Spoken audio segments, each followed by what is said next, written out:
This is a poem I found I think you might like.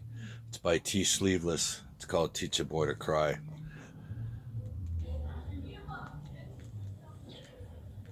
People think the deconstruction of a man is some loud, violent occurrence, this outpour of bitterness towards the world, and in reality, the deconstruction of a man is a silent film, a common surgical procedure that the world didn't know it was trained to do. The breaking of a boy is the world's quietest natural disaster. As a man, there is no such thing as being stuck between a rock and a hard place. You either use the stones at rock bottom to build a way out, or you get buried by them. Ain't nobody coming to save you. The entire world is trying to construct you into its perfect little image, and the people around you are the ones who fuel the process of your manufactured masculinity. Some of us are going to make it through assembly, but we need to watch out for our defective counterparts because the whole world is going to use their flaws to define all of us. Luckily, most defective product is aware of its own shortcomings and tends to destroy itself given enough time alone with its imperfections. This abridged explanation of the process is how you become a man or a monster. Everybody knows what a monster does. Everybody judges the monster. Nobody questions its creator. Yep. Some of us are manufactured to make light of our peril, with jokes, if you will. Male comedians are magicians in this way, how they take their pain and airbrush it into something laughable. Yep. He, ha, ha, joke about a failed suicide. The crowd laughs, the curtains close, the comedian drinks all the way home. A man's tears are just funny that way. How they have to be translated to be accepted, how they have to be transcribed into an art form to be worthy of observation, how you have to bleed artistically to become a worthy topic of conversation. Funny how we can joke about a man's misery, but nobody taught the boy to cry.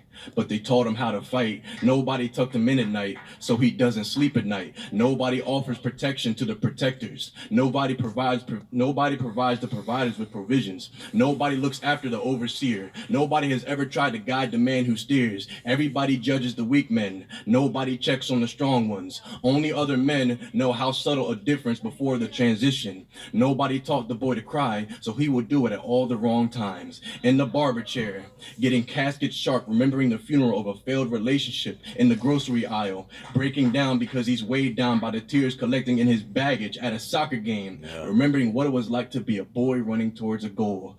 Most men will only experience unconditional love from their mothers, and some of us don't even get that. Most of us have never even felt appreciation or respect without conditions or hidden intentions. We don't know what it sounds like to hear, "I see you, and I'm proud of you. I'm glad you're here. You really make a difference." Yet the expectation is to constantly be displaying the strength and love that the world is hesitant in conveying.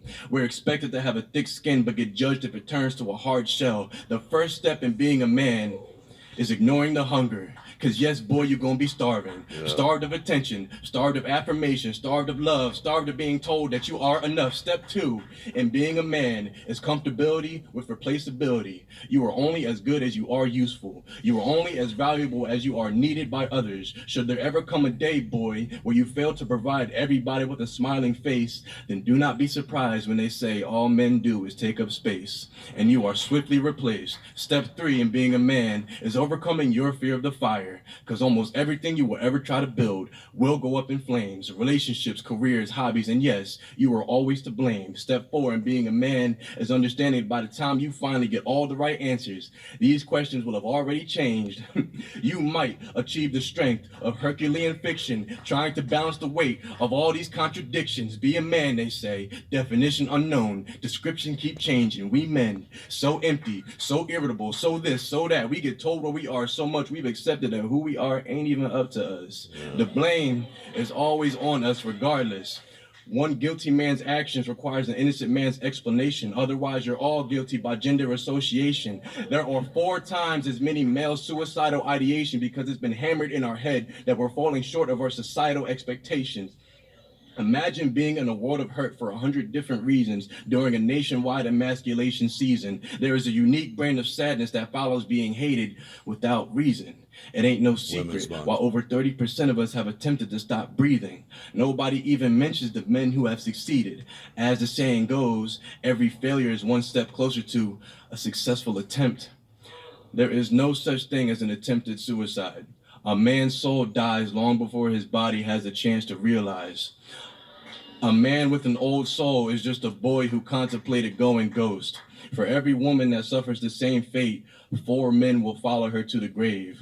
And I try to hide the stats from the poet because he might romanticize them. He might mistake this tragedy for a love story. He might write a poem in place for the suicide notes that were never left behind because nobody taught him otherwise. So who's going to teach these boys to cry while they're still alive? A man with nothing to lose will view everything as something to take. A child that isn't embraced by the village will burn the village down. And he will stare as everything that didn't love him back contorts and cracks. He will ease his way into the fire until he finally feels some warmth. Man.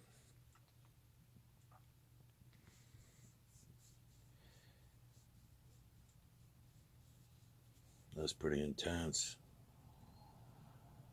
Again, that's by Tsleeveless. The poem is called Teach a Boy to Cry, and I got it off of Voices in Power on YouTube.